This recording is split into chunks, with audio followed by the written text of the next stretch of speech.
오늘 주시는 하나님의 말씀은 구약성경 사무엘상 30장 8절에서 11절까지의 말씀입니다. 이는 하나님의 말씀입니다. 다윗이 여호와께 묻자와 이르되 내가 이 군대를 추격하면 따라잡겠나이까 하니 여호와께서 그에게 대답하시되 그를 쫓아가라. 내가 반드시 따라잡고 도로 찾으리라. 이에 다윗과 또 그와 함께 한 600명이 가서 버솔 시내에 이르러 뒤떨어진 자를 거기 머물게 했으되 곧 피곤하여 버솔 시내를 건너지 못하는 200명을 머물게 했고 다윗은 400명을 거느리고 쫓아가니라. 무리가 들에서 애굽 사람 하나를 만나 그를 다윗에게로 데려다가 떡을 주어 먹게 하며 물을 마시게 하고.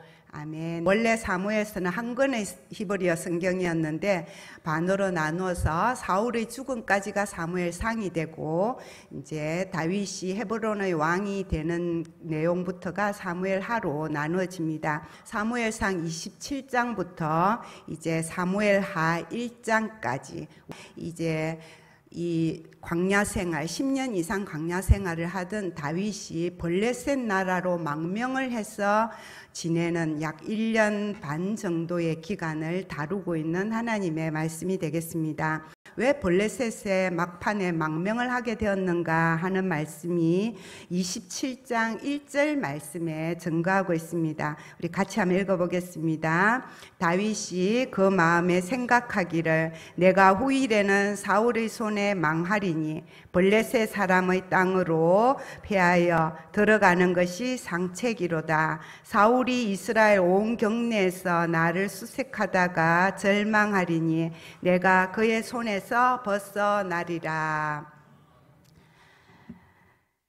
아멘이라고 할 수 없는 본문인 것이 이 다윗이 10년이 넘는 그 황무지 생활을 참 우리가 들은 말씀 그대로 믿음과 소망과 사랑으로 나름 아주 잘 견뎌내었습니다. 그렇지만 이제 자기가 거느리고 챙겨야 되는 식솔들이 200명, 400명, 600명의 용사로 늘어나고 용사들만 있는 것이 아니라 그 가족들까지 와서 거하게 되니까 2000명은 좋게 넘는 공동체가 되어버린 것입니다. 그래서 지도자가 된 이 다윗은 항상 우리가 지난주 나발의 이야기에서도 잠깐 보았다시피 늘 그 사람들을 먹여야 하는 일용할 양식을 구하는 것과 그 사람들의 안전을 책임지는 것, 사울의 손에서 자기만 잡히는 것이 아니라 그 2000명의 식솔들까지 망하게 되는 것, 그런 것들에 대한 고민이 날로 깊어지게 되었다는 걸 우리가 알 수 있게 되는 거죠. 이제 좀 발 뻗고 편안하게 좀 쉬었으면 좋겠다. 그러면 그 자리가 적국인 블레셋이면 어떨까? 그 생각까지 이르게 된 거죠. 그래서 오늘 이 27장 1절 말씀을 보면은 어떤 말씀으로 시작하냐면 다윗이 그 마음에 생각하기를 이라고 시작합니다. 우리가 늘 봤던 하나님의 사람 다윗이라면 다윗이 하나님 앞에 기도하기를, 다윗이 하나님 앞에 물어보기를 이제 너무 지쳤어요. 너무 힘듭니다. 어떻게 하면 좋겠습니까? 라고 기도와 물어본과 하나님의 인도하심을 따르는 그 내용이 아니라 뭐라고요? 자기의 마음에 내 마음과 내 지혜와 내 생각과 내 경험과 내 힘에 의지하는 고민을 하기 시작했다는 거예요. 우리가 다 하는 거잖아요. 이 일을 어떻게 하면 좋을까? 이런 일이 생겼는데 어쩌면 좋을까? 마음에 생각합니다. 내가 여러 번 반복되고 있어요. 한 구절 안에. 그동안 하나님을 향하여 믿음의 시선으로 바라보던 그 다윗의 시선이 하나님에게서 자기 자신을 향하게 되니까 그 믿음을 붙잡던 그 믿음의 줄이 끊어지고 자기 연약한 자기에게 의지하게 되고 자기의 지혜에 의지하게 되니까 블레셋으로 가게 됐습니다. 이 판단은 우선은 현실적이고 합리적이고 정말 다윗이 말하는 대로 상책으로 보였습니다. 4절 말씀에 보면 실제로 사울은 망명한 이 다윗을 찾으러 블레셋까지 들어오지는 못합니다. 그리고 7절에 보니까 이 블레셋 왕 아기스가 다윗에게 시글락이라는 한 성읍을 따로 떼어줘서 당신들은 거기에서 살아도 좋겠다. 있는 동안 편하게 살아라 라고 동네를, 도시를 하나 떼어줍니다. 그리고 1년 4개월 동안은 정말 편안하게 사울에게 쫓기지도 안 하고 먹을 거 걱정도 안 하고 전쟁의 위험도 없이 편안한 1년 4개월을 지내게 되는 것이죠. 그러나 이것은 다윗의 생애에서 몇 가지 중요한 실수와 실패가 있는데 그 중에 하나가 되고 말았습니다. 블레셋과 타협으로 얻었던 이 잠시 동안의 평안은 결국 거짓의 삶으로 이어지게 되는 거죠. 아기스 왕에게 잘 보여야 이 자리와 이 평화를 유지할 수 있다라는 또 자기 생각 때문에 다윗이 자기 군인들을 데리고 이웃 이방 민족을 가끔씩 치러 간 거예요. 살짝. 그래가지고 전리품을 얻어오면 그 전리품을 아기스 왕에게 바치면서 유대 나라 남방에 있는 변방을 치고 이 전리품을 가져와서 왕에게 바칩니다. 마치 자기 민족을 친 것처럼 그렇게 거짓으로 구해서 뭘 땁니까? 점수를 딴 거예요. 그러니까 아기스 왕이 이제 이 다윗을 너무너무 신임을 하는데, 얼마나 신임을 하는지 총경격을 해서 이스라엘을 이제 완전히 망하게 해야 되겠다라는 생각을 하고 전열을 정비하면서 다윗과 군사를 부르게 되는 겁니다. 그리고 그 사울 왕을 치러 가는 전쟁에 다윗을 앞장서게 하는 거죠. 그 다윗은 어째 됩니까? 얼마나 가슴이 쿵했겠습니까? 큰일 났다. 가면서 얼마나 마음에 갈등이 많았겠어요. 안 가자니 이 아기스한테 죽겠고, 가자니 이스라엘 나라 왕이 될 사람으로서 민족을 쳐야 되고, 그런 심한 갈등과 고민 속에서 이제 자기를 향하던 마음이 그 위기 속에서 누구를 바라보기 시작했겠어요? 하나님을 바라보기 시작하게 되는 거죠. 하나님, 이거 어쩔까요? 제 힘으로 이거 해결이 안 됩니다. 그러면서 가니까 하나님이 보이지 않는 손으로 하나님의 간섭이 있게 되는, 블레셋 왕의 원래 있던 방백들, 원래 있던 군대 장관들이 막 반대를 하는 거예요. 왕이시 안 됩니다. 저 다윗을 어떻게 믿습니까? 괜히 앞장 세웠다가 전쟁터에서 우리를 치면 어떡할 거냐고. 아직은 믿을 수 없습니다. 블레셋 왕에게 반대를 하니까 블레셋이 다윗 나는 이를 신임하는데 안 되겠다. 그냥 다시 돌아가라 해가지고 시글락으로 다시 돌아오게 되는 거죠. 그것이 27장의 이야기입니다. 다윗과 600명의 군대가 자기가 살던 시글락으로 돌아왔는데 그 3일 길 사이에 어떤 일이 일어났냐면 이웃에 있던 아말렉 이방 민족이 마을을 다 불태우고 여자들과 아이들을 다 포로로 잡고 물건들, 귀한 물건들도 다 챙겨서 마을을 초토화시키고 떠난 후였다는 거예요. 우리 많은 그리스도인들이 이런 거짓 평안에 속아가지고 세상하고 적당히 타협해가지고 우선은 잘 되는 것 같고 우선은 내 결정이 옳은 것 같고 그랬다가 나중에 알고 보면 그것이 하나님께 기도하고 결정한 것이 아니고 하나님의 뜻이 아니면 결국은 어떤 결과로 나가는 걸 우리가 경험합니까? 아, 내가 잘못했구나. 이게 하나님의 길이 아니었구나. 나중에 뒤늦게야 깨닫게 되는 그런 경험이 바로 오늘 시글락에서 다윗이 경험하게 되는 것이죠. 여호수아가 여리고성을 칠 때는 너무 큰 성을 만나니까 하나님께 도움을 구했더니 하나님의 방법대로 전쟁을 하지 않고도 여리고성이 무너지는 경험을 합니다. 그러나 그 다음에 이어지는 쬐끄만 아이성 보고는 여리고성도 무너뜨리는데 아이성 저거 정도야 하고는 하나님께 기도도 안 하고 물어보지도 않고 치러 가죠. 어떻게 됐을까요? 실패합니다. 아브람과 사레도 믿음의 사람의 길을 시작했지만 하나님의 약속을 기다리다가 중간에 실수를 합니다. 여종 하갈을 통해서 아들 이스마엘을 얻었잖아요. 그러나 그것은 그 가정에만 불행이 된 것이 아니라 이때까지도 민족 간의 전쟁의 씨앗이 되는 그런 잘못된 결정이었다는 것, 우리가 이 시글락의 다윗에게서 먼저 기억하고 오늘 버솔 시내로 넘어가야 되는데요. 큰 위기야 큰 재앙을 당하게 되면 사람은 두 가지 모습으로 드러납니다. 평범한 일상일 때는 잘 모르다가 우리가 겪어봐야 한다 그런 말을 많이 하는데, 최악이 나오는지 최선이 나오든지 둘 중에 하나인데, 다윗의 용사들 중에는 최악의 반응을 보이는 사람이 먼저 앞장서서 태어났다는 거예요. 이렇게 우리 마을이 다 불타고 처자들이 다 붙잡혀가고 재산이 다 탈취당하게 된 것은 누구 때문이다? 다윗 때문이다. 다윗을 어떻게 하자? 돌로 치자까지 그런 이야기를 하게 됩니다. 그러나 이번에 재앙은 다윗에게서는 최선의 하나님의 사람으로서의 모습을 회복시키고 다시 끄집어냅니다.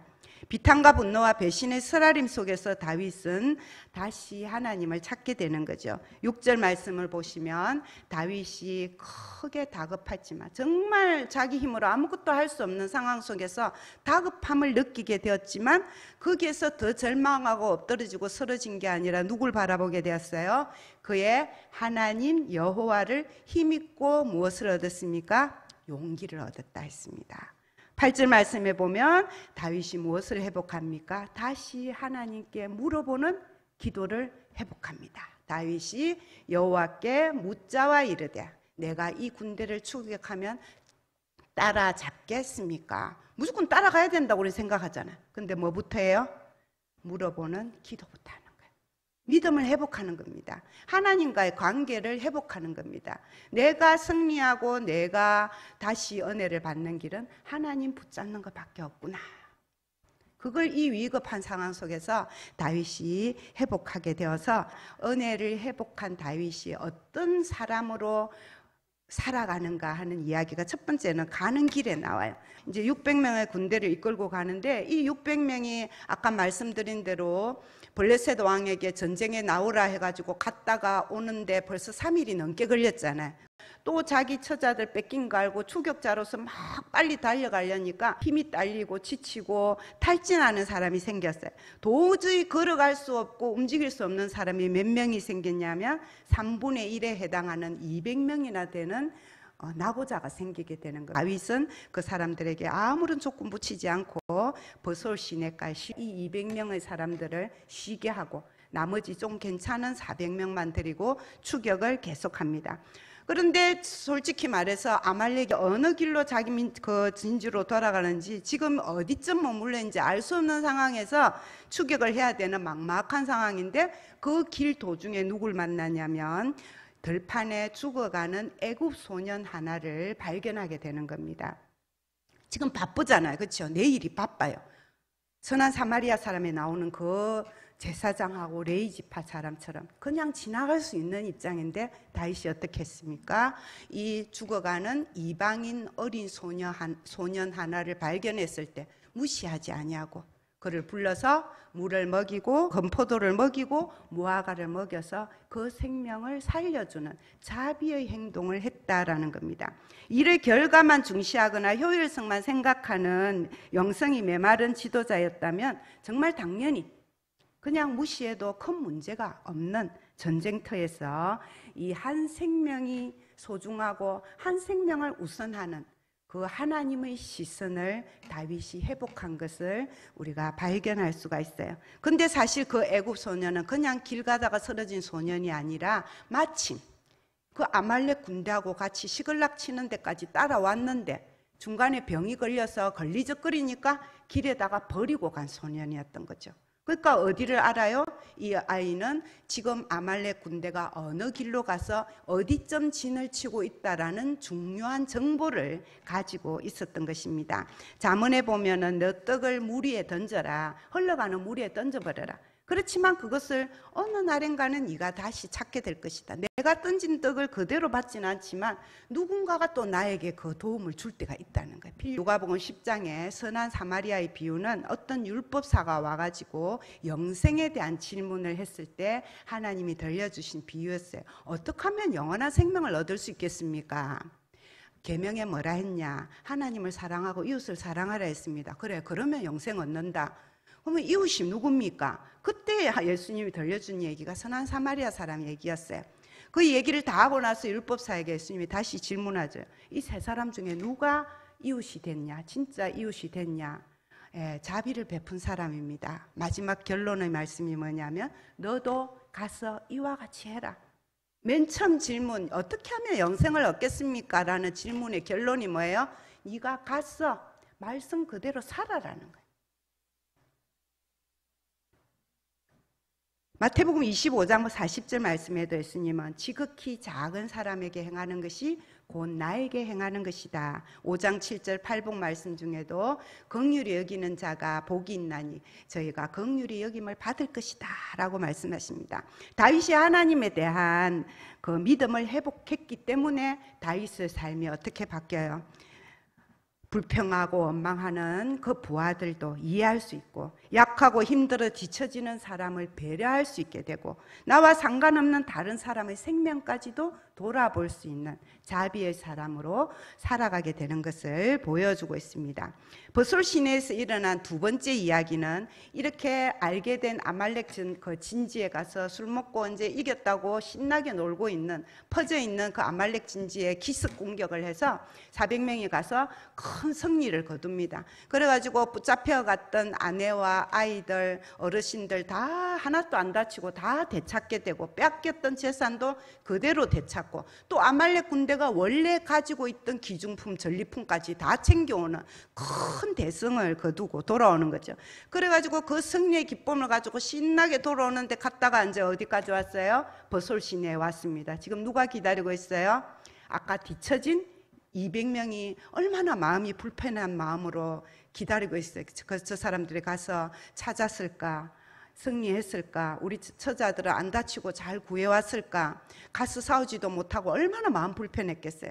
그 사람들이 그 승리의 기쁨으로 돌아오는 사람들 봤을 때 너무너무 반갑고 자기 가족하고 다시 만나서 반가운데, 이기고 돌아온 400명의 중에서 어떤 목소리가 들립니다. 사무엘상 30장 22절 말씀을 보시면, 우리와 함께 아말렉 진까지 가지 않은 사람, 싸우지 않은 사람, 그 200명한테는 뭐만 주자? 그 아내와 자식들, 가족만 돌려주자. 빼앗겼다가 찾은 재산과 우리가 새로 얻은 전리품은 가서 싸운 400명, 직접 싸운 우리가 더 수고했으니까 우리만 나누자 라는 의견이 다윗에게 전달이 된 거예요. 여러분 어떻습니까? 맞는 말 같잖아요. 심은 대로 거두고 일한 대로 상을 받는다는 일반적인 보상의 원리에 의하면 이 400명의 말이 틀린 말은 아니에요. 그런데도 하나님의 말씀에는 보니까 이 사람들을, 이렇게 말하는 사람들을 악한 자들, 불량배들이라고 22절에 분명하게 못을 박아놨습니다. 왜 그럴까요? 하나님의 눈으로 보실 때, 세상의 눈이 아니라 하나님의 눈으로 평가할 때는 전쟁에 나간 사람이나 전쟁에 나가지 못하고 약해서 처져 있는, 우리로 말하면 우리가 나이도 드시고 이제는 사역에 직접 뛰어들지 못하고 교회를 위해서 기도하고 또 정말 마음으로 교회를 위해서 애쓰고 그런 분들이나 하나님이 보실 때는 어떻다는 거예요? 똑같은 사역이라는 거예요. 직접 해외에 나가서 선교하고 이방인들에게 복음을 전하는 선교사나 이곳에서 헌금을 하고 기도하는 우리나 하나님이 보실 때는 똑같은 선교 사역자라는,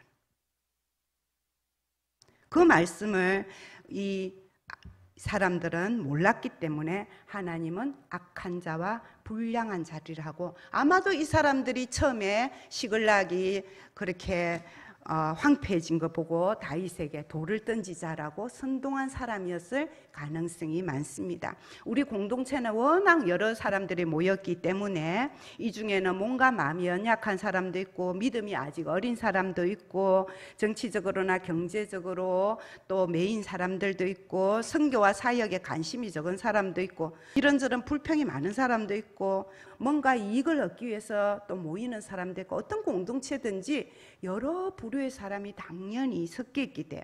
그러나 하나님의 교회는 달라야 한다는 거죠. 더 목소리 크고 더 힘있고 더 부정적이고 더 비판적인 사람들이 목소리를 키우면 세상적인 집단과 다를 바가 없어지게 된다는 겁니다. 세상에서는 있는 사람, 강한 사람들이 더 우대를 받더라도 하나님의 교회 공동체는 어찌해야 돼요? 그 반대가 돼야 된다. 그게 하나님의 원칙이고 오늘 다윗이 새로 세운 규정이에요. 전쟁에 나간 400명이든지 버술 시내가에 머물렀던 200명이든지 똑같이 줘야 된다. 24절 말씀해 보니까 왜 그래야 되냐? 여호와께서 우리에게 주신 것을 우리가 임의로 나눌 수 없기 때문이다. 그걸 내가 전쟁에서 이겨서 받았다고 지했다고 생각하니까 내 공로가 보이는 거예요. 챙겨야 된다고 생각하는 거예요. 그러나 우리가 가지고 있는 모든 것이 누가 주신 것이라고요? 하나님이 나에게 주신 거라는, 하나님의 은혜라는 그 분명한 고백이 있으면 내가 수고한 거, 내가 힘쓴 거, 내가 더 헌신한 거, 그거 내세우면 안 된다는 거예요. 이 말씀은 예수님께서 포도원 품꾼의 비유를 말씀하신 것도 기억나게 하지요. 아침 일찍부터 와서 일한 사람이나 오후 늦게 일 끝날 때쯤 다 와서 일한 사람이나 그 주인이 품삯을 1데나리온, 하루 품삯을 똑같이 나눠주잖아요. 당연히 누가 불평했겠습니까? 사람이니까 아침 일찍부터 와서 수고한 사람이 불평을 합니다. 그러나 주인은 말합니다. 내하고 니하고 약속한 거 그 품삯 좋지 않느냐? 네가 손해본 거 없는데 왜 다른 사람에게 내가 자비를 베푸는 거 네가 불평하느냐? 그게 하나님의 원리라는 거예요. 하나님 교회의 원리가 돼야 된다는 거예요. 혹시 우리에게도 악한 마음이 들어와서 내가 이 영광을 받아야 하는데 왜 저 사람이 영광을 받을까? 내가 더 애썼는데 왜 저 사람이 더 복을 많이 받을까? 하기가 쉽습니다. 손이 열심히 일해서 음식 재료도 일도 하고 음식 재료도 사고 음식 요리까지 하고 그랬는데 먹는 것은 누가 먹어요? 입이 먹죠. 그래서 손이 말합니다. 일은 내가 시큰했는데 입은 말만 하고 또 먹는 것까지 내가 먹여줘야 되고 하기 싫다 하고 파업을 선언합니다. 근데 누가 힘이 없어집니까? 입보다 손이 먼저 힘이 없어지고 손이 덜덜 떨리기 시작하죠. 바울이 고린도전서에서 전한 교회 공동체에 대한 가르침입니다. 고린도전서 12장 22절부터 말씀을 보면 더 약하게 보이는 몸의 지체가 도리어 요긴하고 우리가 몸에 덜 귀히 여기는 그것들을 더욱 귀한 것으로 입혀주며 우리 아름답지 못한 지체는 더욱 아름다운 것을 얻느니라. 오직 여러 지체가 서로 같이 돌보게 하셨느니라. 너희는 그리스도의 몸이요 지체의 각 부분이다. 이것이 교회라고. 이것이 교회라고.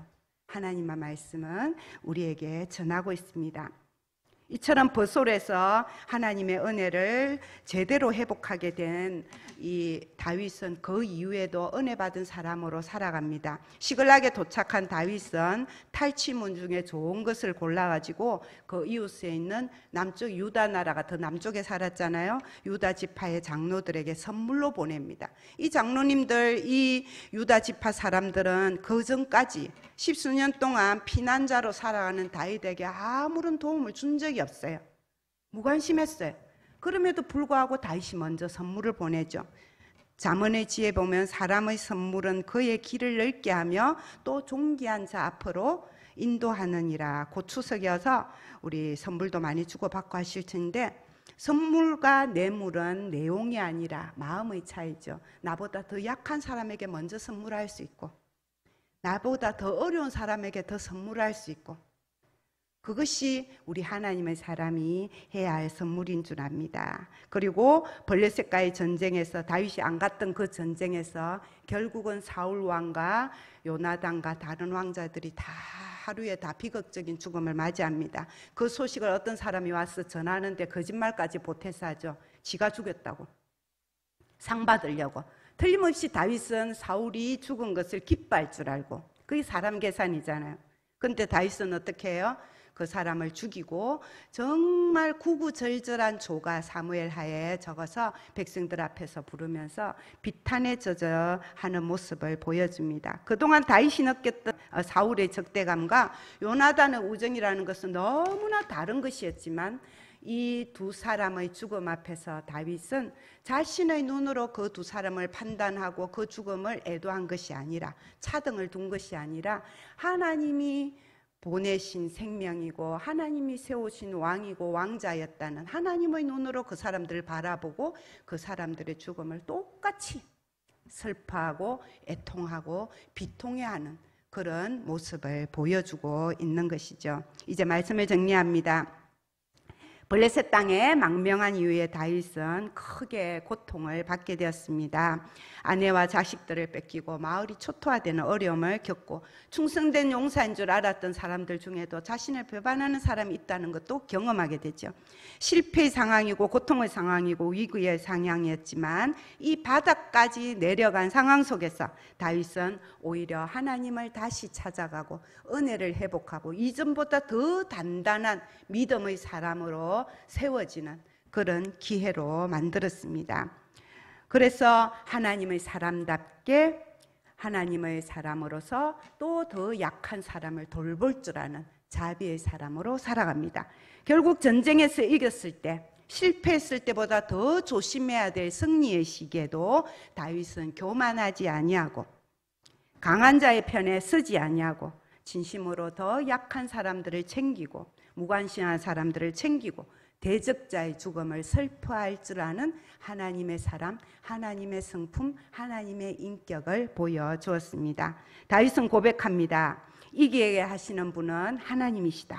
우리가 가지게 된 모든 것은 하나님의 은혜의 선물이다. 모든 사람이 동등하게 하나님의 은혜와 이웃의 사랑을 받을 자격이 있다. 나는 단지 그 은혜의 전달자이다.